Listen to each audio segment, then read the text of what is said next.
Well, hey y'all, I'm going to start the fire outside today, and I'm going to put some chicken thighs, and I'm going to put some baked beans out there.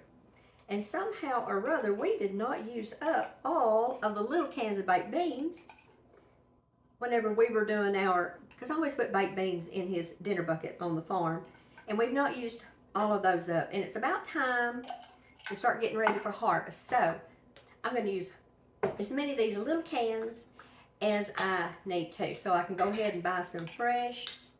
These are not out of date. I'm not saying that. It's just that I want to start fresh whenever harvest starts. Now, baked bean people at the baked bean factory, they've done most all of the work for you.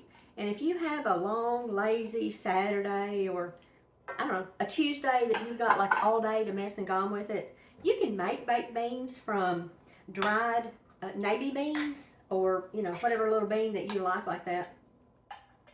But let's see, what day is this? This is Wednesday. I don't want to go through all that. I just want to cook some stuff out on the grill and be done with it.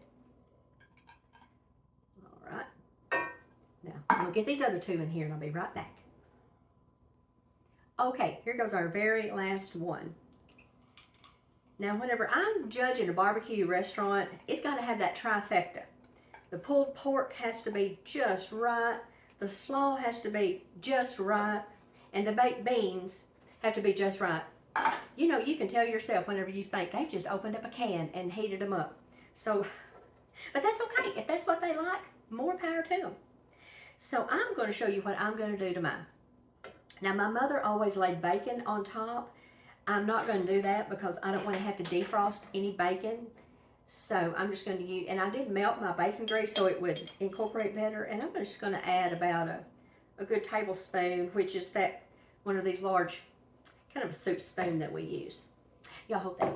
And I'm also going to add some of my homemade barbecue rub. I'm going to add a good teaspoon of that, and I'll put that concoction in the recipe. I'm going to hold off on sugar. I don't know about that. My very favorite barbecue sauce, other than the Rendezvous, is Stubbs.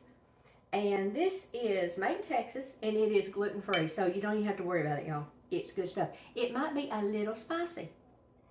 So, but you use your very favorite. And I'm just going to use about 2 rounds. That's how we're going to measure this stuff, y'all, today. We're not really measuring. And then Worcestershire sauce. I've called it that so much, being funny, that I can't even say it right now. Lee and Perrins, or your favorite brand. And I'm just going to add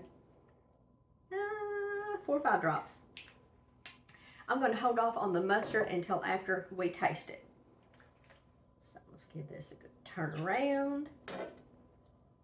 And also, on that day that you have all the time in the world, you can saute onions and bell peppers and jalapeno peppers and whatever else in the world that you like in your baked beans.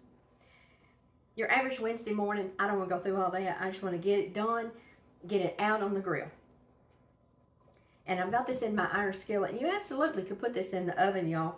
But I'm doing the charcoal today. Let's see what we think.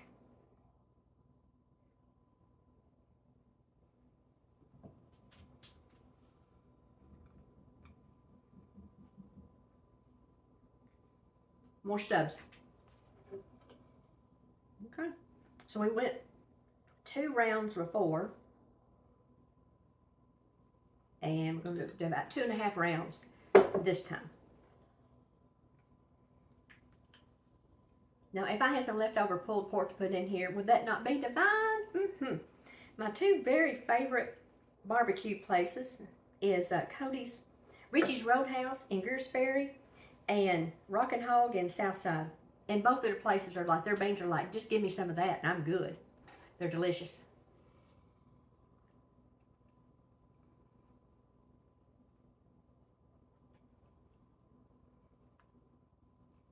No, no more sugar, no more salt, no more anything. We're good to go. Taste your food, y'all. You don't have to be so precise, you know, 1/8 a teaspoon of this and 1/8 of a teaspoon and dash and this and that and the other thing.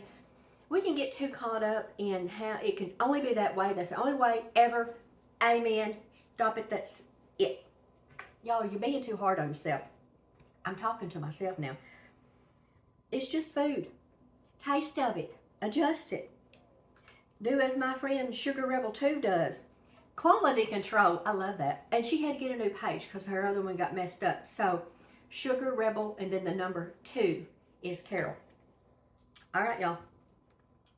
I'll let this sit here. And before I put it on the fire, I'm going to take one more little taste of it and kind of judge it, because right now you have to know your audience. My husband and myself are the only two that are eating, and I know our taste preference, so I don't have to monkey with this anymore. I don't think. But we'll get back together when this comes off the fire, and we'll see how we did. So I'll see y'all back in a little bit. Okay, y'all. Let's stir these beans. I've got them up on the top shelf. I've just got some thighs that I deboned, just hanging out doing their thing. So I'm just going to give this a stir. And that's looking pretty good, all right, ready to me. And the timer going off says the same thing. So I'll get these in the house and let them cool a little bit. See you back. Okay, y'all, these took a little over 35, maybe 40 minutes. I cooked them the same amount of time I cooked these boneless chicken thighs. So we're just going to get us a little bite and see if they're hot enough to burn our tongue. Things do not have to be hard, y'all.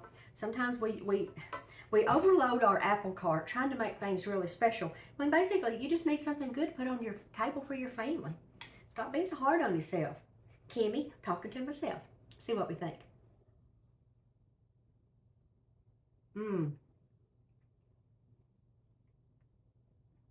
Y'all, those are so buttery creamy. If you didn't tell anybody that you took a shortcut, they would never know that you took a shortcut. They would think you've been working on these all the live long day. All right, y'all. Y'all go do something fun, and I'll see you next time. Bye-bye.